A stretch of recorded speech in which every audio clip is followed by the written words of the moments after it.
Jésus qui passait, il dit, waliona Yesu yuko napita, wakamwambia voilà l'agneau de Dieu.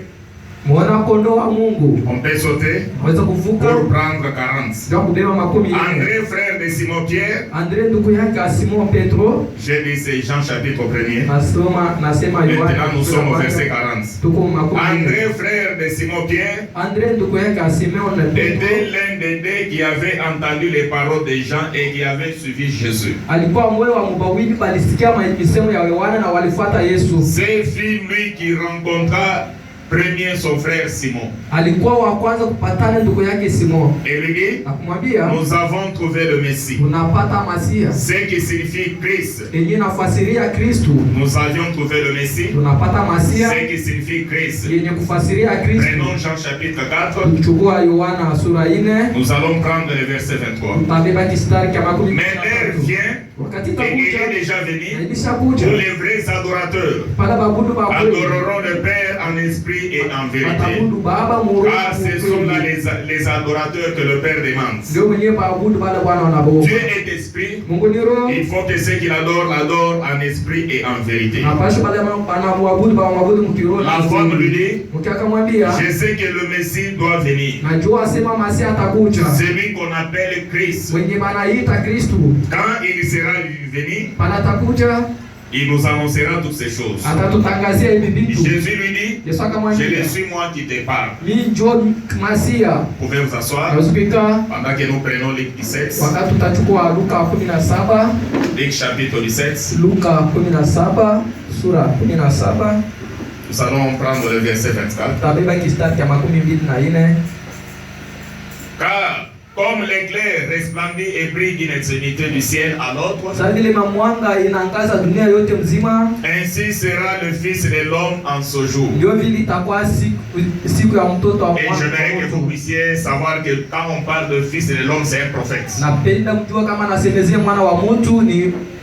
Parce que Dieu a appelé Ézéchiel Fils de l'homme.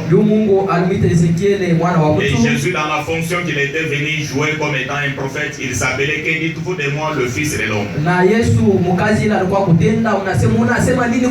il faut auparavant qu'il souffre beaucoup et qu'il soit rejeté par cette génération. Ce qui arriva du temps de Noé arrivera de même au jour du Fils de l'homme. 30.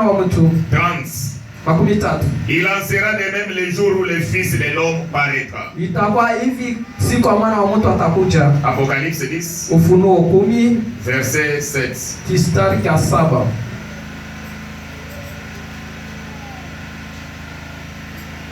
Mais au jour de la voix du 7e ange, quand il sonnera de la trompette, le mystère de Dieu s'accomplira comme il a annoncé à ses serviteurs les prophètes. Encore une fois, sois béni à jamais notre Dieu. Nous voici, nous nous écartons de la scène. Qu'est-ce que c'est un don? C'est savoir s'écarter du chemin. Le seul Saint Dieu agir. C'est pourquoi nous t'aidions de nous aider pendant que nous sommes en train de donner essentiellement pour que cette église puisse avoir la connaissance parfaite, parce que ces choses qui nous donnent la foi de l'enlèvement.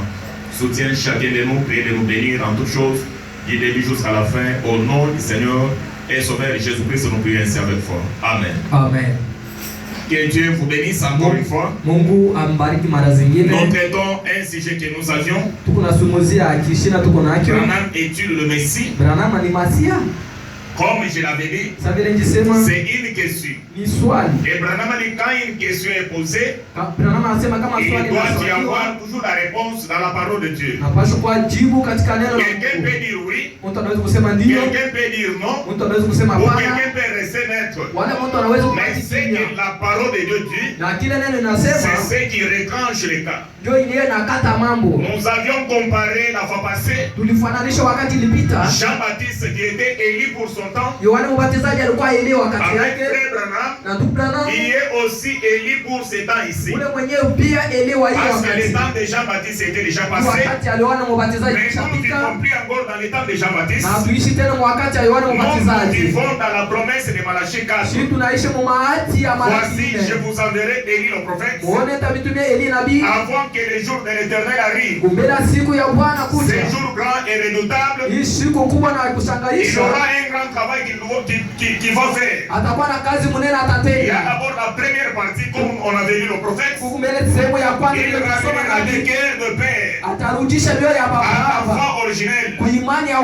Ça, c'est une partie qui concernait Jean-Baptiste. Et il y a une partie qui concerne Élie de Malachie 4. C'est qui va arriver avant que la terre ne soit brûlée. Le travail de Branham quand il vient, c'est prendre le cœur des enfants, les ramener à la foi apostolique, à la foi de la Pentecôte, la foi qu'avait Paul, la foi qu'avait Pierre, le seul baptême au nom du Seigneur Jésus-Christ, le mariage et divorce, et tout ce que vous connaissez là. Et c'est ce qu'avait le prophète, et c'est ce qu'il a accompli. Et le mercredi, nous avions pris le point B. Le point B que nous avions pris, c'est là nous avions tiré la Matthieu chapitre 2 pour voir la naissance du premier Messie et pour comparer avec celle d'Élie de Malachie 4. Parce que là-bas, les Juifs, en Israël, ils attendaient le Messie. Et Branham dit que pendant qu'ils attendaient le Messie, nous, les gens des nations, on n'attendait pas le Messie. Parce que nous étions étant des païens. On ne savait pas ce qui signifie le Messie en soi. Et quand Christ était venu sur la terre, il est venu pour mourir pour le monde entier. Et dans sa fonction d'être un prophète, il n'était pas venu pour les gens des nations. Il était venu pour les brebis perdus d'Israël. Parce que même le Seigneur l'a dit dans les Écritures. Il envoie les disciples, il dit je vous envoie partir. N'allez pas vers le païen.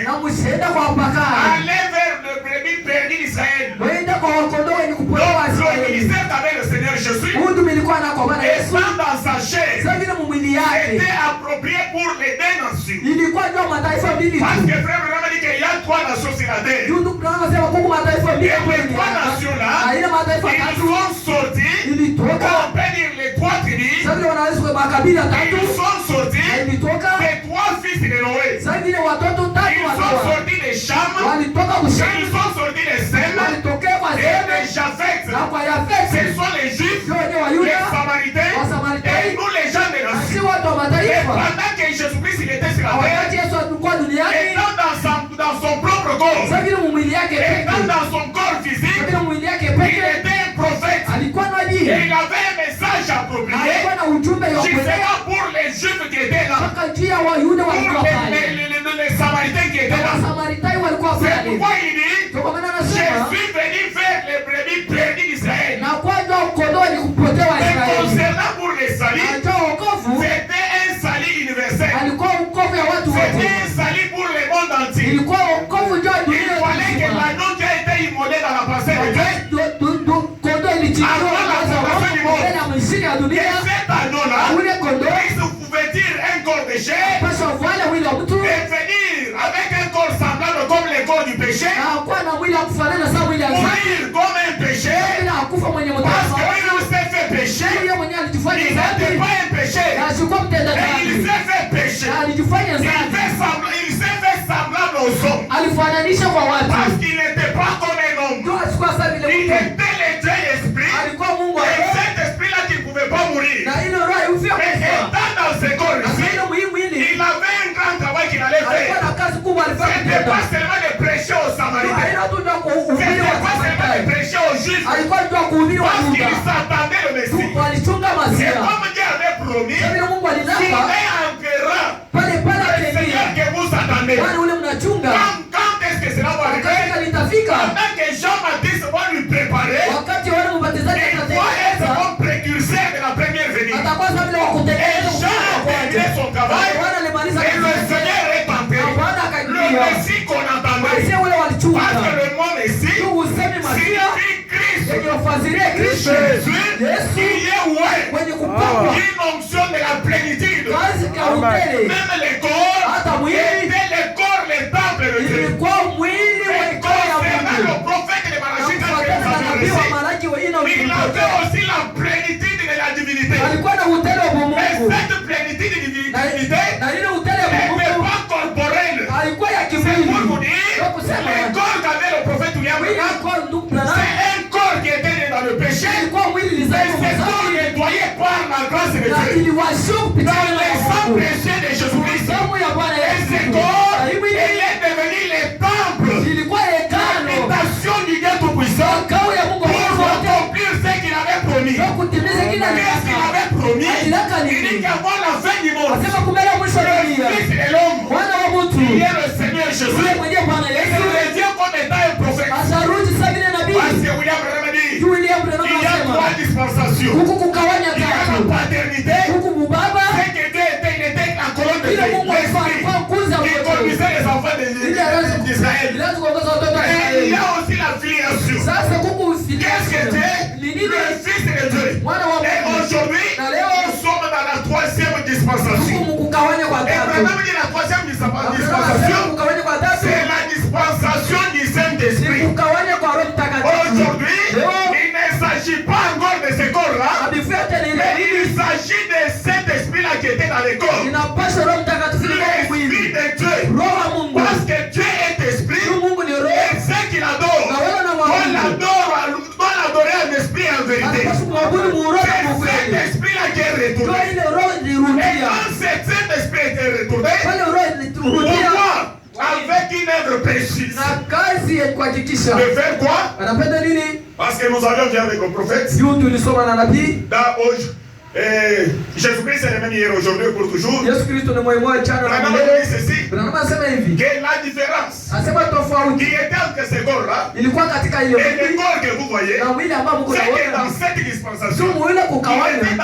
dans la filiation, Alikuwa mkuu. dans la dispensation du Fils. Kukawanya kwa Mais mwana. aujourd'hui, Na leo il est dans la dispensation du Saint-Esprit. hebu mkukawanya Ce kwa Roho n'est pas dire que Mtakatifu. Branham il est le Saint-Esprit, Haina non. kusema Branham ndio Roho Le Mtakatifu. Saint-Esprit, Roho Mtakatifu. l'ancien voix s'appelait Branham. Mkiomba kitu Tout le ciel, Mapigo toute yote la terre, dunia yote toute l'éternité, milele yote englouti dans un homme. ilikuwa mumutu. Pourquoi? Kwa nini? Parce qu'il fallait que le même Jésus-Christ, Tunapasha Yesu Kristo mmoja jusqu'à dans les moindres détails, mpaka mkutuonesha à kabila yote. l'exception de son corps physique, Tuacha tu mwili wake qu'il pekee. revienne sur la terre Arudi hapa pour duniani. nous visiter, nous les gens de nations. Fariji sisi watu wa Parce que mataifa. s'il n'arrive pas à le faire pour nous, Kama asifikie il sera kututetea. appelé un Dieu injuste. Watamuita Mungu Amen. asiyepeleana. Pour Amen. qu'il soit juste, Sio kwa nous kupeleana. devons les voir les mêmes seigneurs. Tunapaswa kumuona Bwana mwenyewe. Accomplissant les mêmes serves. Kutimiza Il makazi avait fait mwenyewe. en Israël, Alifanya kule kwa Israeli. dans une chair. Kwa mwili. Parce que Dieu ne traite pas avec des personnes. Juu Mungu asitumikage na watu Et dans wawili. chaque âge, Na mkile Dieu kizazi traite avec un individu. Mungu kunatumika tu na watu Comme il avait wawili. traité avec Noé. Ila anatumika na Comme il Noa. avait traité avec Moïse. Anatumika na Comme il Musa. avait traité avec Enoch. Anatumika na Enoch. Dieu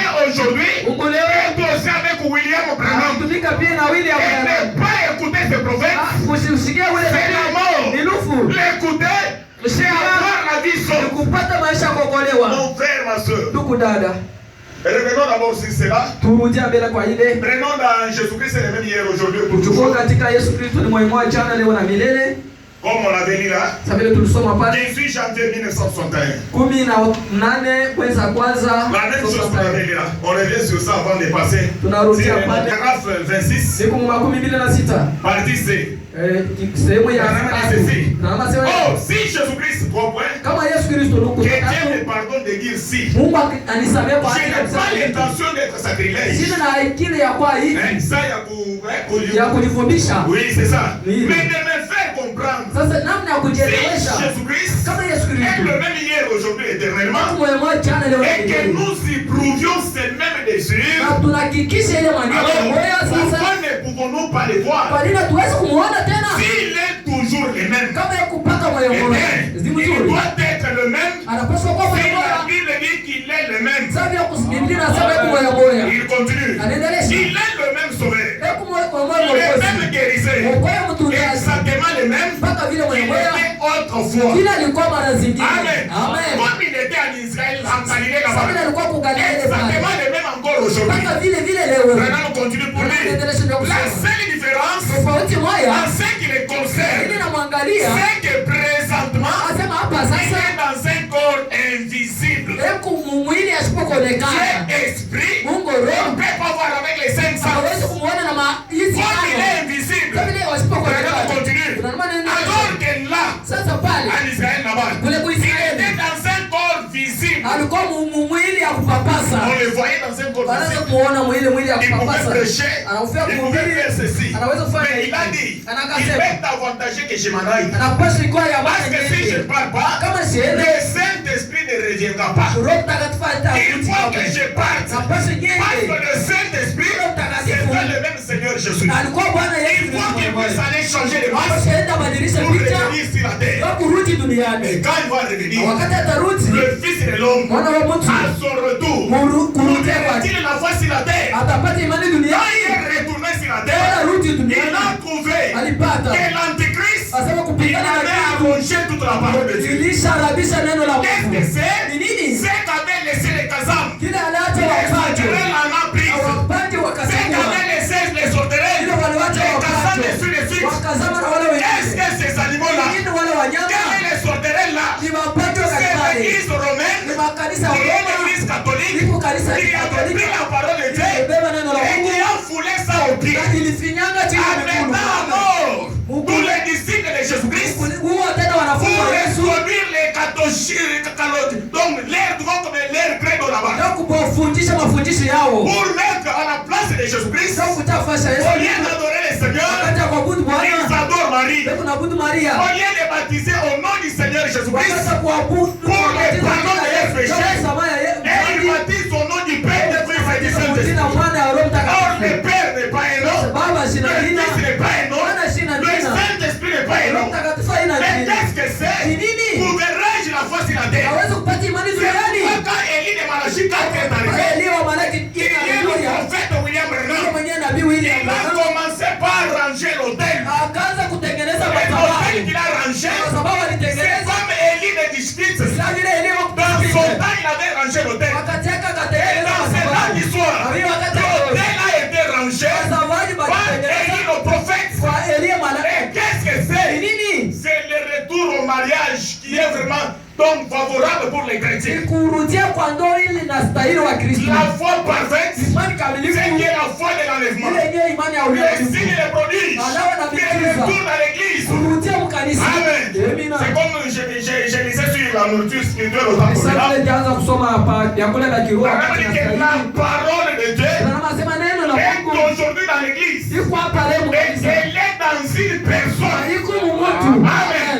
Bien que tout le monde avait une petite portion de la parole de Dieu. Et cette même divinité, jusqu'à ce que ce qu'il avait fait autrefois, il était obligé de le faire aussi aujourd'hui. C'est ce que le prophète dit ici. Il était dans un corps qui était un corps visible. Mais il a promis encore un peu de temps et le monde ne verra plus. Mais vous le verrez, car j'ai.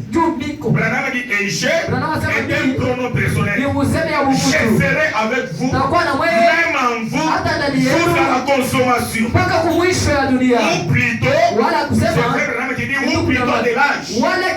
Le même Saint-Esprit sera avec nous, même en nous, jusqu'à la fin de l'âge. Parce que la fin de cet âge-ci, ça va finir quand? À la dernière prédit vantée, et la grâce va retourner chez les Juifs là-bas pour aller chercher les 144 000 Juifs, ceux qui sont les Israélites. Et qui doit le faire?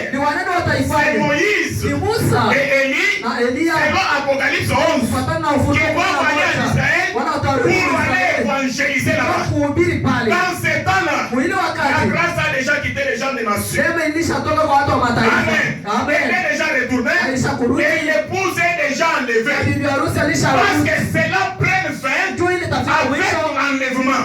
Mais cet enlèvement, c'est à la venue du Seigneur. Quand le Seigneur vient, il vient trois fois. Pour la première fois, il a répandu son sang au calvaire. Et pour la deuxième fois, enlever son épouse.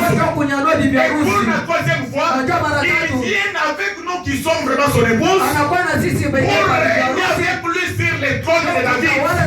Et vraiment dit quand c'est dans le millénium. Amen. C'est ça les saintes écritures. Frères et sœurs, nous avions dit dans la sémence des discordes, Branham nous dit là-bas que Jésus-Christ il est le même. Jusqu'à dans les moindres détails. À l'exception du corps physique. Mais ce que nous avions lu dans Matthieu, là nous allons retourner dans notre point maintenant. La comparaison des deux naissances ici. Et la naissance du prophète William Branham. Parce que le Seigneur, il n'est pas né en décembre. Comme l'école, c'est les coutumes aujourd'hui chez les gens. C'est une tradition aujourd'hui chez les gens. Mais Branham a dit, le Seigneur, il est né en avril. Amen. Je vais lire cela.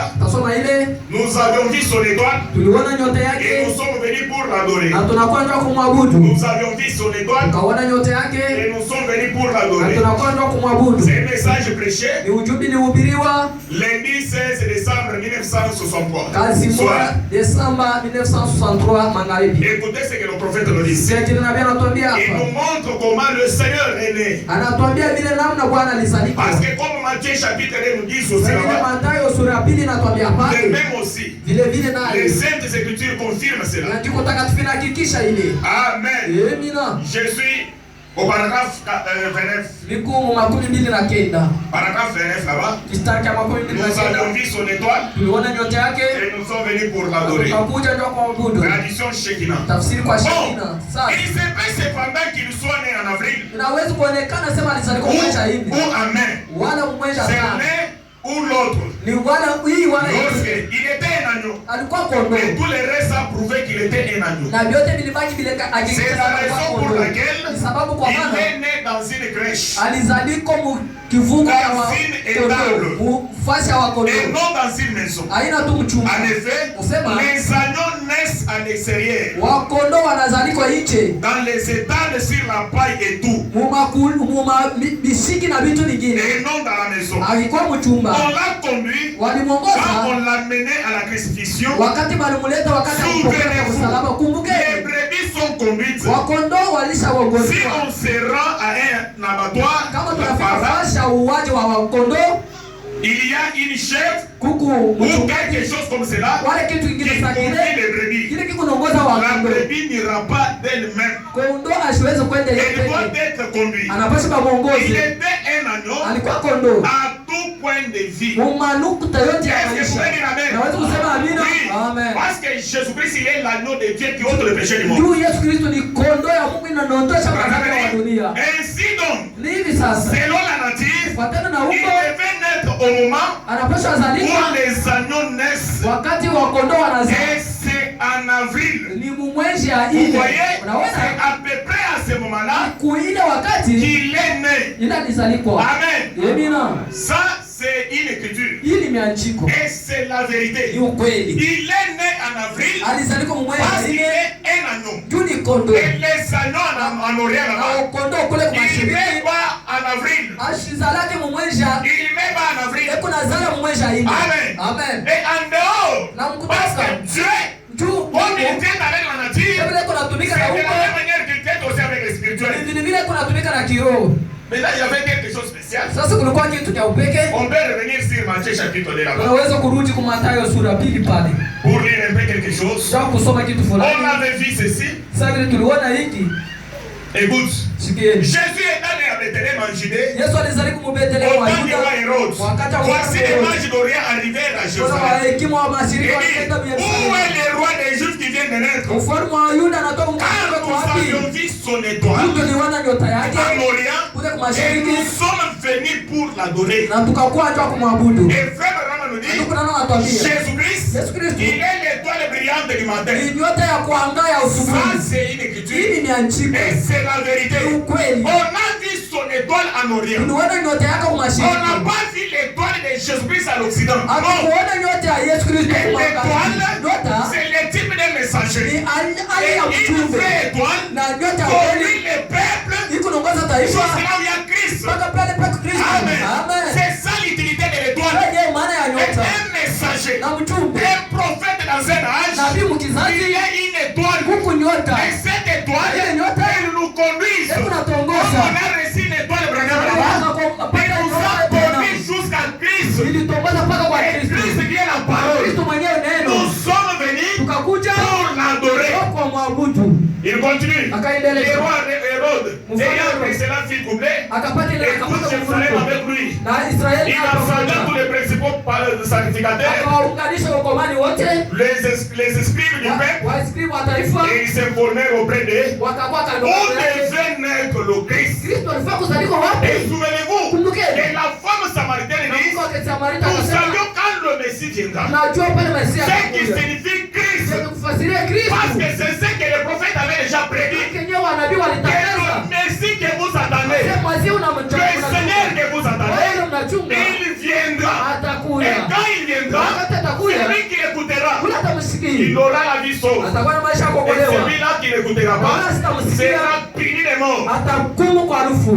Et lui dit à Bethléem, Anaendelea. car voici ce qui est écrit Muone ile andikiwa par les prophètes. kwa wanabii. Et toi, Bethléem, terre de Juda, Wewe Bethlehemu qui n'est certes pas la moindre d'entre les principales filles de Juda, huku kamuzi kidogo katika mamuzi wa car de Yuda, toi sortira un chef. juu kwako utatoka mfalme. Et nous avions lu au-delà du rideau du temps, Na tulisoma quand vile on avait katika reçu wakati ces Branham là au ciel, wale walimpokea tu par Branham les saints qui nous ont déjà précédés, kwa wale watakatifu ils l'ont embrassé. Oh non, mon précieux frère, ndugu yetu si tu mpendwa, n'étais pas venu, kama nous ukukuye ne serions pas ici. hatufia kuya Si tu hapa, n'étais pas allé nous prêcher kama l'évangile, hatufia kwenda on kwa ne devrait kuhubiri, pas être ici. hatufia kuya Et hapa. par là, il y avait des femmes Na kwa ile qui kulikuwa étaient des wanawake jeunes femmes wale walikuwa mabinti, à l'âge de 20, 21, 22 ans. Pendant que frère Branham s'est posé la wakati question, Branham anajiswali, il dit, ce sont tous les Branham. sema wote ni La Branham. voix lui a dit non, Sauti ils akamwambia ne hapana, sont pas des Branham, hana mais Branham.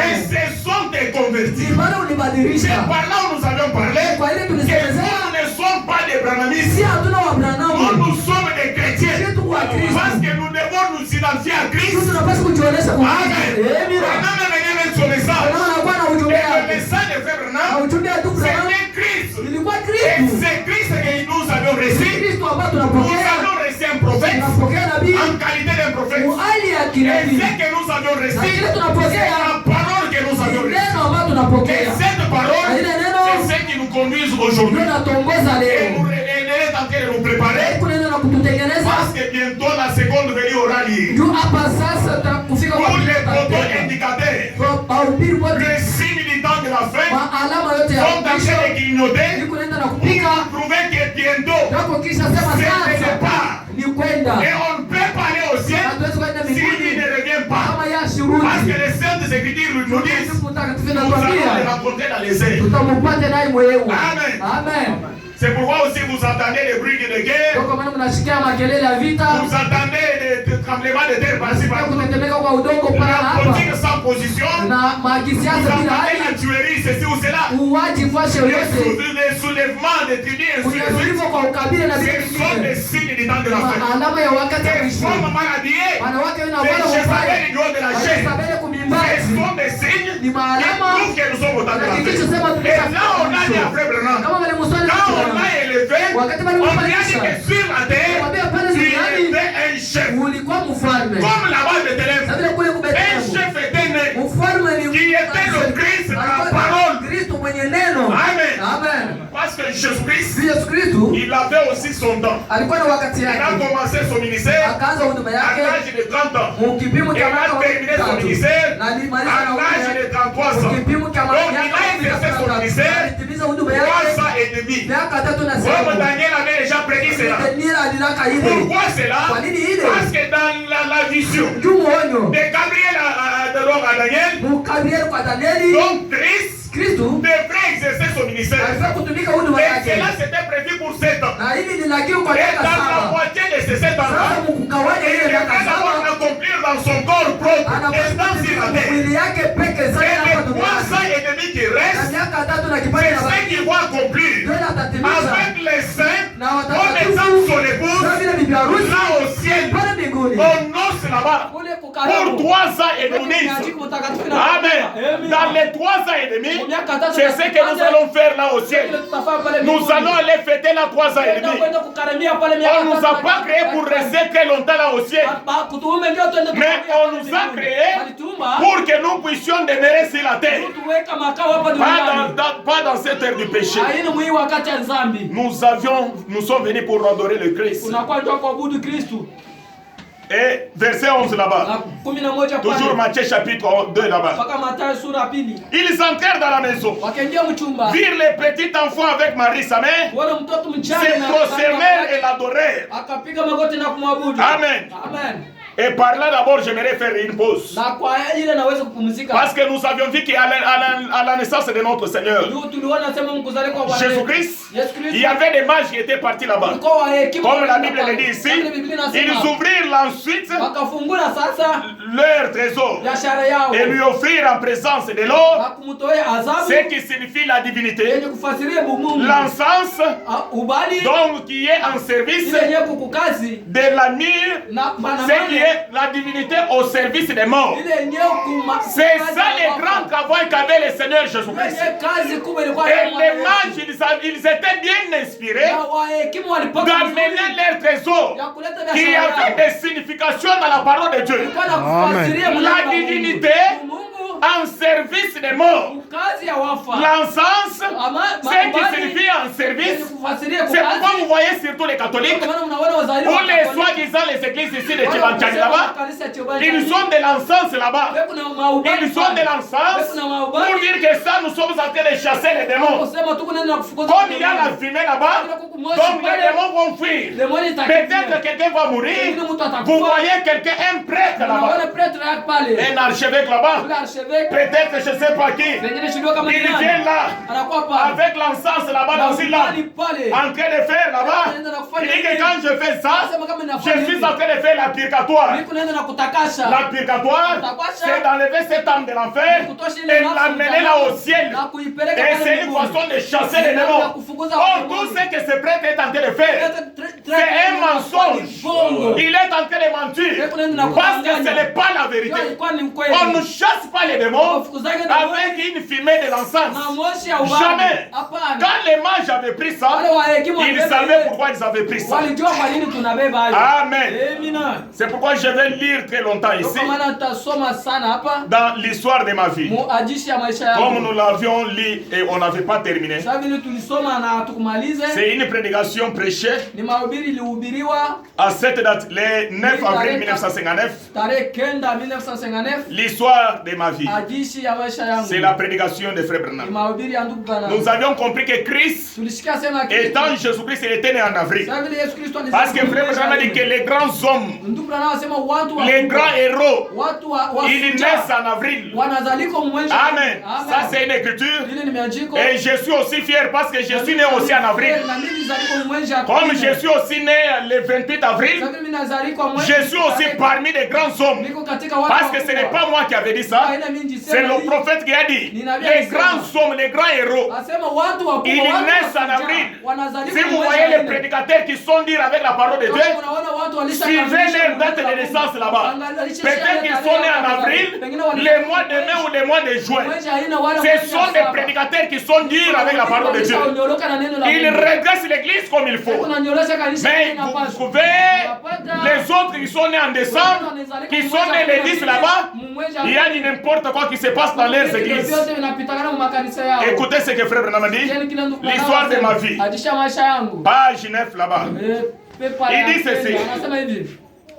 Je suis né vous savez, comme ça, j'ai un peu plus de 25 ans maintenant. Et donc, le matin où je suis né, suivez parce que j'aimerais lire longtemps là, pour que nous soyons un peu légers les dimanches. Il dit, maman a dit, ils ont ouvert la fenêtre. Oh, nous n'avions pas de médecin. Il y avait une sage-femme, simplement, Et cette sage femme, c'était ma grand-mère. Et alors, quand je suis né et que j'ai poussé mon premier cri, alors maman voulait voir son enfant. Et elle n'était elle-même qu'une enfant. Et quand ils ont ouvert la petite fenêtre, jusqu'au point du jour, vers les 5 heures, mais j'aimerais d'abord que vous puissiez noter cela, parce que je vais lire quelque part pour que vous compreniez maintenant trop bien. Il dit, et que j'ai poussé mon premier cri. Et alors maman voulait voir son enfant. Et elle n'était elle-même qu'une enfant. Et quand ils ont ouvert la petite fenêtre, jusqu'au point du jour, vers les 5 heures, Branham est né à 5 heures du matin. Et le 3 points. Il y avait un rouge-gorge perché tout près des petits buissons. Vous en avez tous vu la gravure dans mon livre sur l'histoire de ma vie. Un rouge-gorge était perché là. Il chantait en plein gossier. Et j'ai dit, ça c'est moi d'abord qui s'imagine de ça. Quand il chantait, les rouges-gorges se réjouissaient que le Messie, la parole, les dons est laissé sur la terre. Parce que Frère Branham, il est un don pour l'humanité aujourd'hui. C'est pourquoi il nous a dit, Dieu m'a envoyé, mais pas pour maudire les gens, mais pas pour former des organisations, mais Dieu m'a envoyé moi, Branham, c'est pour bénir les gens. Les rouges-gorges n'adoraient pas Branham, mais les rouges-gorges, ils adoraient le Créateur. C'est lui qui était à Branham. Amen. Comme nous l'avions lu le mercredi là-bas, Branham nous dit dans la petite Bethléem, je crois par exemple 139 si je ne me trompe pas, il dit que je n'adore pas un juif, je n'adore pas un Dieu historique, mais j'adore la présence de Dieu. Pas hier, pas demain, mais maintenant même. Amen. Un don sur la terre. Raison pour laquelle la colonne de fer était descendue à cette naissance. Amen. Et les parents de Frère Branham, ils n'ont pas dit que non, cette lumière-là qui est entrée, elle est retournée au ciel. Je n'ai jamais lu ça. C'est comme quand on parle de Jean-Baptiste, pendant qu'il a baptisé le Seigneur Jésus-Christ, et on nous dit, l'Esprit de Dieu est descendu sous forme d'une colombe, et elle est venue se poser sur son épaule. Et la Bible n'a jamais dit, même le Frère Branham le dit aussi, qu'il n'est pas dit que cette colonne de feu là, où la colombe là s'était envolée. Non. Il n'y a pas de passage comme ça. Amen. Et j'aimerais dire, parfois les rouges-gorges là, ils adoraient la colonne de feu là qui était entrée. Parce que les dons de Dieu étaient sur la terre. Parce qu'on ne peut pas adorer des personnes. Il n'y a qu'un seul qui est l'adorable. Et c'est le Seigneur Jésus-Christ. Et c'est le Seigneur Jésus. Il est la parole. Le message de notre jour. J'ai toujours aimé les rouges-gorges. Les garçons, vous qui êtes à l'écoute de la radio, ne tirez pas sur mes oiseaux. Voyez-vous, ce sont des oiseaux. Ce sont mes oiseaux. Avez-vous déjà entendu la légende du rouge-gorge? Comment sa poitrine, la légende, comment elle est devenue rouge? Je vais m'arrêter ici pendant un instant. Oui. C'est Frère Branham qui le dit pour nous expliquer comment le rouge-gorge est arrivé avec la poitrine rouge. Parce qu'il nous parle de sa naissance. C'est que Paul n'a pas fait. On n'a pas connu comment la naissance de Paul et des autres de Pierre là-bas. Mais pourquoi Dieu a voulu ça aujourd'hui? Je vous lirai ça. Même Frère Branham avait ces soucis-là. Pendant qu'il ne rencontrait pas l'histoire de sa vie, il était mal à l'aise. Je vais vous lire cette écriture-là. Comment sa poitrine était devenue rouge? Un jour, un roi des rois était mourant. Un roi des rois, c'est le Seigneur Jésus-Christ. Sur la croix, il souffrait. Et personne ne voulait venir à lui. Il n'avait personne pour l'aider. Et il y avait un petit oiseau brun qui voulait arracher les clous de la croix, il volait vers la croix sans arrêt. Et il tira sur les clous. Il était trop petit pour les arracher. Et sa petite poitrine est devenue toute rouge, tachée de sang. Et depuis ce jour-là, la poitrine rouge. Et depuis ce jour-là, sa poitrine est rouge. Ne tirez pas sur lui. Les garçons, laissez-les tranquilles. Il était perché près de la fenêtre. Il gazouillait à la manière dont chantaient les rouges-gorges. Il gazouillait de la manière dont chantaient les rouges-gorges. Et papa a ouvert la fenêtre. Et quand ils ont ouvert la petite fenêtre, porte-fenêtre, cette lumière que vous voyez sur la photo est entrée par la fenêtre en tournoyant. Selon les dires de ma mère, et elle s'est passée au-dessus du lit. Cette colonne de feu, nous croyons que c'est la vérité. Cette colonne de feu, elle est allée au-dessus du lit, là où le petit Branham était étalé. Et qu'est-ce qu'elle est allée faire là? Il dit que selon les dires de ma mère, il dit, cette colonne de feu que vous voyez sur la photo, elle est entrée par la fenêtre en tournoyant. Selon les dires de ma mère, et elle s'est placée au-dessus du lit. Grand-maman ne savait pas quoi dire. Or, nous n'étions pas une famille religieuse. Les gens de ma famille sont catholiques. Je suis irlandais des deux côtés. Mon père est strictement irlandais. Branham. Ma mère, c'est une Harvery. Seulement, son père a épousé une indienne Cherokee. C'est ce qui a rompu la petite ligne de sang irlandais. Papa et maman n'allaient pas à l'église. Ils se sont mariés en dehors de l'église et ne pratiquaient aucune religion. Là-bas dans les montagnes, il n'y avait même pas d'église catholique. Donc, ils sont arrivés avec les premières colons. Deux Branham sont arrivés.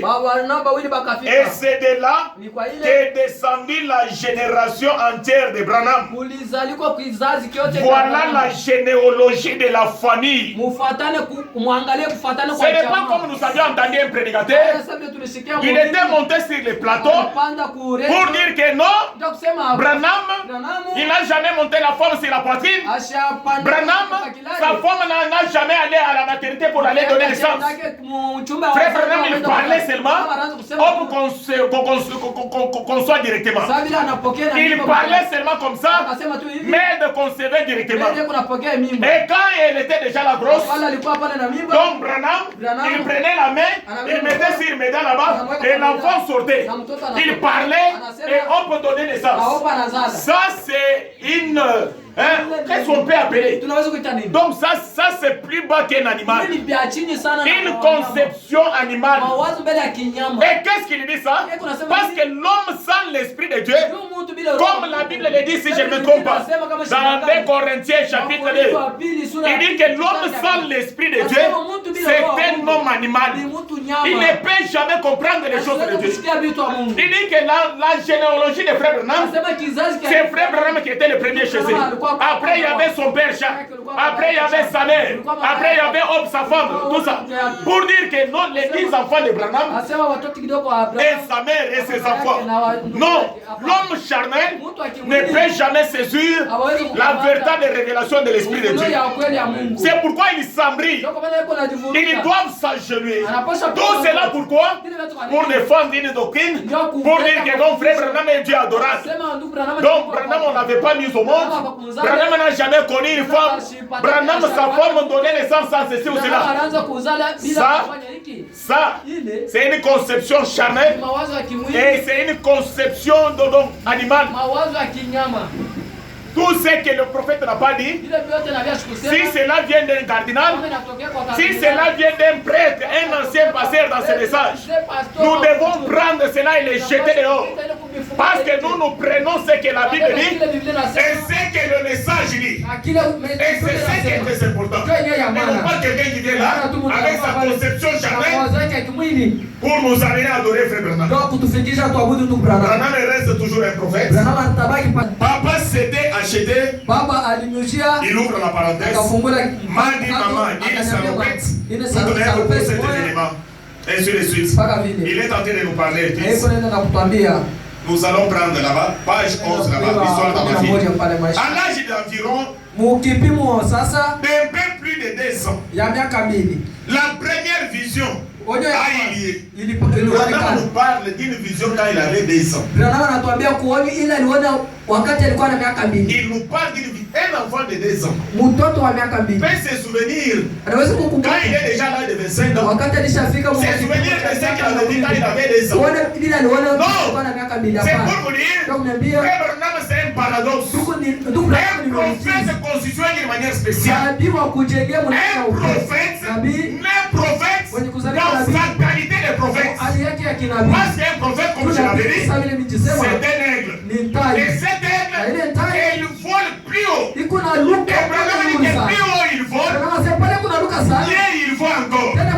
Mais écoutez, à l'âge d'environ, d'un peu plus de 2 ans, la première vision a eu lieu.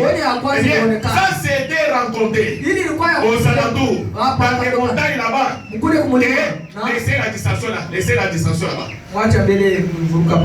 Ça, et là aussi les droits d'écouter la parole de Dieu. Laisse-la écouter aussi la parole. Eh bien, ça s'était rencontré aux alentours, dans les montagnes là-bas. Et cette lumière est entrée. Et alors, ils ont essayé d'expliquer la chose. Certains disent que ça devait être le soleil qui s'est réfléchi dans un miroir. Parce que quand on parlait ça là-bas, les gens, non, peut-être, vous parlez de la lumière. Vous voyez, le soleil s'est reflété là-bas. Et peut-être ta maman a mal vu, ou ta grand-mère a mal vu là-bas. Et c'est ça la conception charnelle. Seulement, il n'y avait aucun miroir dans la maison. Et le soleil n'était pas levé. Alors il était trop tôt.